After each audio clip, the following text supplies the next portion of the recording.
Hello everybody, you might have noticed this week and last week that the audio levels aren't quite as good as they have been in the past. Well, that's because despite my lovely Hollyland wireless microphones being all plugged in and ready to go, turns out you have to charge them as well. Yeah, that's a thing. But there we go, we all learn, every day is a new lesson. So from next week, better sound quality. This week, I've done what I can with what I've got. Enjoy.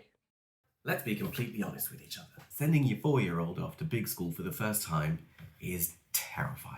You'll spend the entire summer worrying if they know enough phonics or if they can count up to 20, and all the time you're holding your lukewarm tea, wondering if you've already failed. You have not failed. Now, if you watched my previous video, the Reception Readiness Myth, you'll know the big teacher secret. We really don't care if your kid can read when it walks through the door in September. We don't. In that video, I covered the 4 pillars of readiness. We talked about how Velcro is your best friend and about why your child really needs to be able to put on their own coat. If you missed that video, it's right up here, or maybe over there. I'm not sure which corner it'll be on, but it's there. If you've not seen it, go back, check it, watch it. I'll wait. Excellent. Welcome back. Wasn't it good? Did you get your Reception Readiness Pack? Did you subscribe for it? You're a legend. Let's get down to business. What really happens in the first term of reception?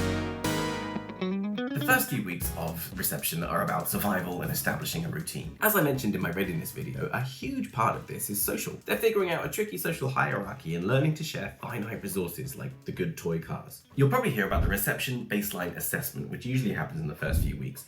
Don't worry about this. Parents hear the word assessment and think that we're putting their toddlers in a big hall with a clock and a sharp pencil and absolutely no talking or else. That's not it. It's a short, interactive task we do with each child using some props and a screen. It's usually just counting some plastic bears or looking at pictures. Crucially, it's not a test your child can fail. It's not a measure of your parenting skills. It's partly to see if they can sit with an adult for 10 minutes and be comfortable, but actually what it's really for is it goes all the way to the end of year 6, the end of Key Stage 2. Schools are being assessed all the time on how well they teach, and you need data points to establish a measure of success. So reception baseline establishes the beginning, Key Stage 2 SATs establish the end, and hopefully the line goes up. That's what that's about. Not a test your child can fail. Just like the SATs aren't a test your 11-year-old can fail. More on that in one of these. But eventually the learning starts to ramp up.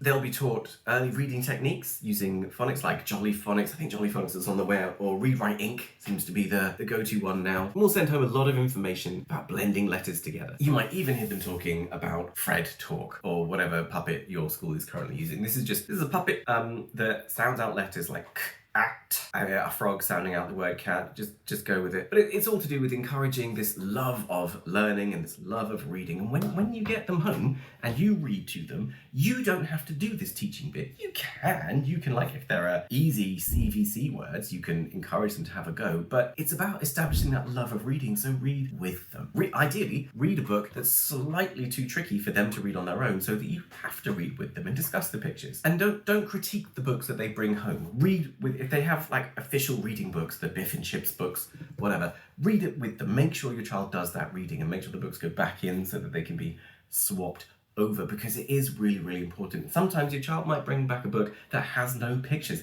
I've done this in year 6 with 10, 11-year-olds. I have, for an entire term, used books with absolutely no words, just pictures. You can do so much with just pictures. So don't panic. It's all about reading and even writing. We know what we're doing as teachers. Go with it. Help us out. Keep reading fun. Maths is also quite different now. We don't just make them count to 20 by rote. We want them to understand what the numbers actually mean. We call it number sense. We might spend weeks just looking at the number 3, making sure they understand the 3-ness of 3 or the 1-ness of 1. This is actually really, really key because it helps them understand how we use numbers and why we use numbers. You can have one block, which is a block, or you can have one hand that has 5 fingers. You can have one bag that holds 100 coins. It's still one bag. My mum likes to tell a story when I was little, my brother was little, and she gave me a 10-pence piece and him 2 5-pence pieces. For Americans, that's he had a dime, I had 2 nickels. And I was distraught apparently because my brother had 2 and I only had 1. And the idea that they were worth the same amount did not occur to me because I didn't understand, that 1-ness of 1 or the 2-ness of 2. Those 2 coins were worth 5 each. Anyway, so that's what maths is about now in reception. It's about understanding numbers as a concept. Now let's talk about the afternoons. I'm gonna move. I warned you in my readiness video that primary schools are an exhausting marathon, but just what does that exhaustion look like in real life? Your child spends 6 hours holding themselves together They try to sit on the carpet, they try to listen to instructions, they try to be good. When you pick them up, they might seem fine, then the second you get through the door, they turn into a mini Godzilla. Shoes are thrown, tears are shed, and the snack that you brought them in their favorite bowl just won't do. This is completely normal behavior. We call it restraint collapse. And it happens because they feel safe. All day long, they've had to put up this front of, being a big boy or a big girl in the big school. They're doing it because they feel safe with you. Honestly, it's a compliment. It's a weird compliment, but it is a compliment. They're just letting out all of that suppressed anxiety and exhaustion. Don't interrogate them about the day. Don't ask them why they're upset. Honestly, their little brains won't be able to process the information there and then anyway. They're in such a fog.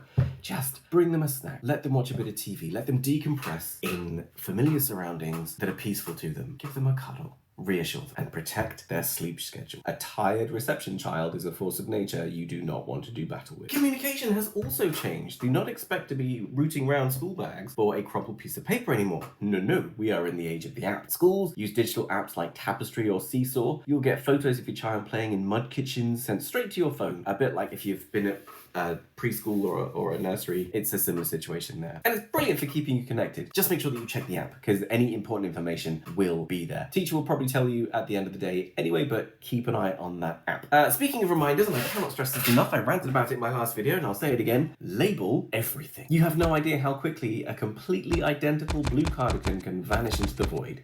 A Sharpie is your best friend. Finally, we need to talk about attendance. Schools are under immense pressure from the government to keep attendance up. Now, I know, you hear my cold right now, I know that small children are carrier monkeys. They trade off germs like it's an Olympic sport and they're winning the gold. And you'll spend a lot of time trying to figure out if your child is genuinely too ill for school or if they just have a standard winter sniffle. Use the NHS guidelines. If they're healthy enough to play at home, they're probably healthy enough to go to school. If they have a fever, keep them in bed. But keep them in bed, don't let them play around. The first term of reception is a crazy ride for everyone involved. Give them a bit of grace with the meltdowns. Read a book to them every night and show them how enjoyable it is. Most importantly, love them, be there for them, listen to them, praise them. Praise the journey, praise the verb, don't praise the outcome. Tell them how proud you are that they've spent the whole day at school and they're still smiling. Tell them that they should be proud of themselves for not giving up today.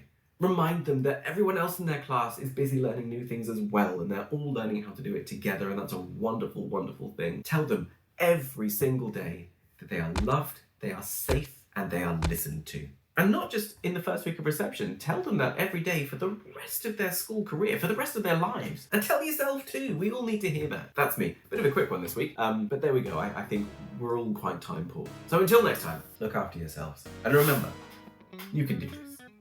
You're awesome. Oh, and Reception Readiness Pack right here. Well done.